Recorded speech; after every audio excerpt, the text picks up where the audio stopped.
Hi, thanks so much for joining in. You're watching BQ Prime. My name is Alex Matthew, and we're here to delve a little deeper into the numbers that have been released by AMFI. That's the Association of Mutual Funds in India, for the inflows and the outflows that mutual funds have received or experienced in the month gone by. And it's a pretty picture if you look at it, because on a headline level, you have total inflows of over 14,000 crore rupees, but then the inflows into equity mutual funds are very substantial. In fact, over 20,000 crore rupees.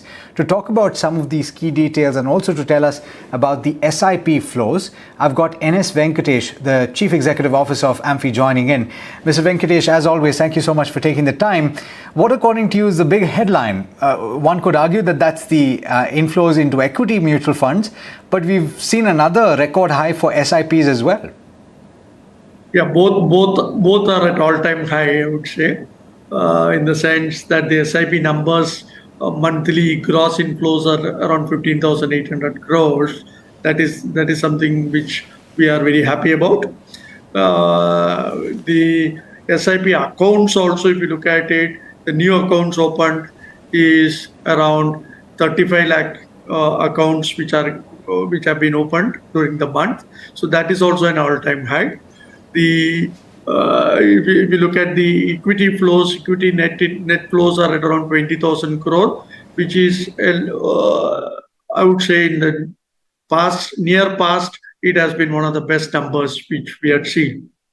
It's interesting that you point that out, because I was looking at the year-to-date numbers, and quite a substantial amount of money has flowed into mid-cap and small caps, particularly small cap.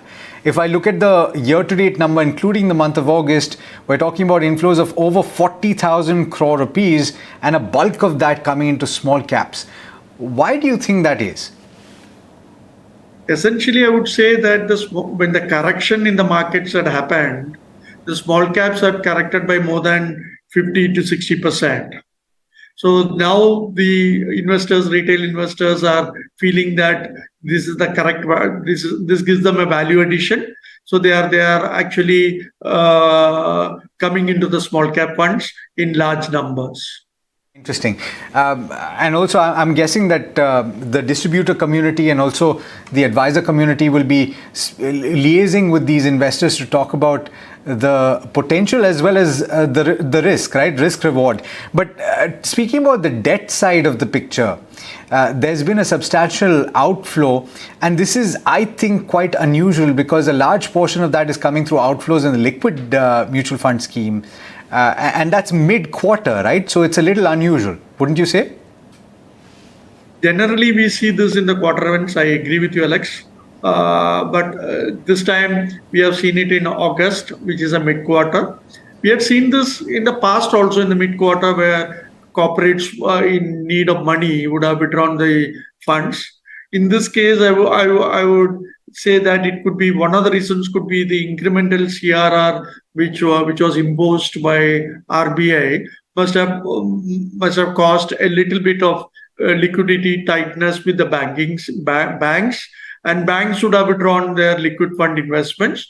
That is also contributing to that. But the incremental CRR, as I understand, will get unwound during September, and final installments will happen in October 7th. Understood. All right. So that very nicely explains that portion.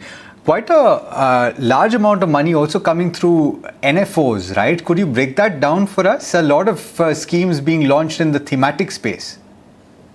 The NFOs, we have received money to the extent of somewhere around 7,300 crores.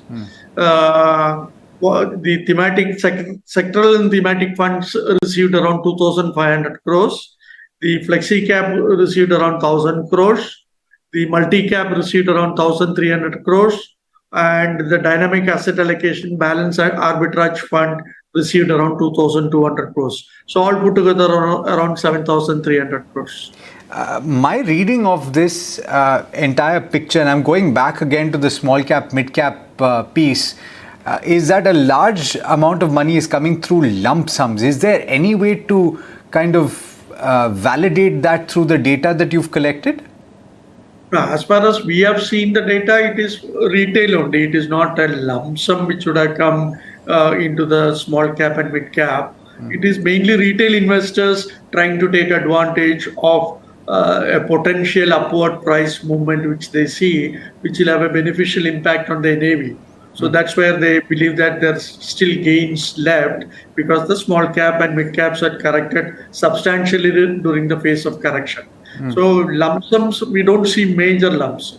Okay. Now, the final question is beyond the scope of the monthly numbers, but I believe you as, as AMFI, as a body, are working towards AMFI 2.0, and there are several aspects within that you're working towards to kind of reach out to the public more and to improve investor awareness and all of that. What can you tell us about the steps that you've taken in the recent past? No, essentially, one is we have tightened internally by recruiting head of operations and regulatory compliance. Then the next step will be to recruit data analysts within the organization and also strengthen the technology framework, for which we will recruit a chief technology officer and he will build his team. So we believe that use of more technology for collection of data and also maybe interacting with the investor public by using chatbots and all those things, which we are currently doing. So essentially, these are some of the things which we are thinking. So data analysis will be one of the key functions going around, which will give us an understanding about where the market is likely to go, will help us to maybe sensitize the AMCs so that they will also be in a position to look at new product developments. Okay, all right. Mr. Venkatesh, as always, pleasure speaking with you. Thank you so much for joining in and giving us your perspective. Thank you. All right, viewers, there you have it, the latest numbers from AMFI. And like I said at the start, it's a pretty picture. Do stay tuned. This is BQ Prime.